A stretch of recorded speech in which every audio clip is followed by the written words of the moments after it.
জয়পুরহাটে cake কাটার মাধ্যমে দৈনিক ভোরের চেতনার ২৭তম প্রতিষ্ঠা বার্ষিকী পালিত। জয়পুরহাট থেকে মোহাম্মদ আমজাদ হোসেনের পাঠানো তথ্য ও ভিডিও চিত্রে নিউজ গ্রাম বাংলা ডেস্ক। জয়পুরহাটে কেক কেটে ও আলোচনা সভার মাধ্যমে জাতীয় দৈনিক ভোরের চেতনার ২৭তম প্রতিষ্ঠা বার্ষিকী উদযাপন করা হয়েছে। শনিবার বিকাল ৪টায় পাঁচবিবি উপজেলা মডেল প্রেস ক্লাবে অনুষ্ঠিত অনুষ্ঠানে জেলা প্রতিনিধি মোহাম্মদ খায়রুল ইসলাম সভাপতিত্ব করেন। NTV online correspondent Monowar Hossain অনুষ্ঠানটি সঞ্চালনা করেন। প্রধান অতিথি হিসাবে উপস্থিত ছিলেন উপজেলা বিএনপির সাধারণ সম্পাদক আব্দুল হান্নান চৌধুরী। বিশেষ অতিথি ছিলেন সাংগঠনিক সম্পাদক রেজাউল করিম।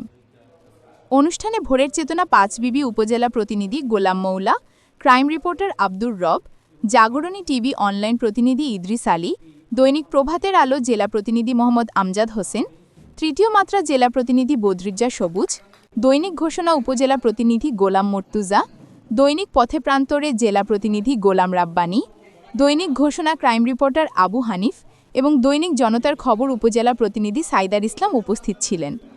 আলোচনা সভায় বক্তারা বলেন, দৈনিক ভোরের চেতনা পত্রিকা দেশের গণমাধ্যমের সত্য ও বস্তুনিষ্ঠ সংবাদ প্রচারে গুরুত্বপূর্ণ ভূমিকা পালন করে আসছে।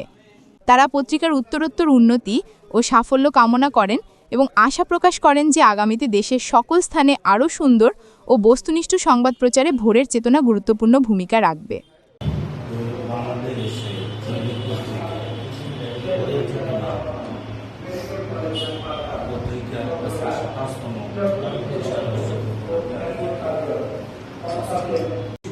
এবং ভালো সংবাদ পরিবেশন করতে পারে, এই আহ্বান রেখে আমি আমার প্রকাশ করছি।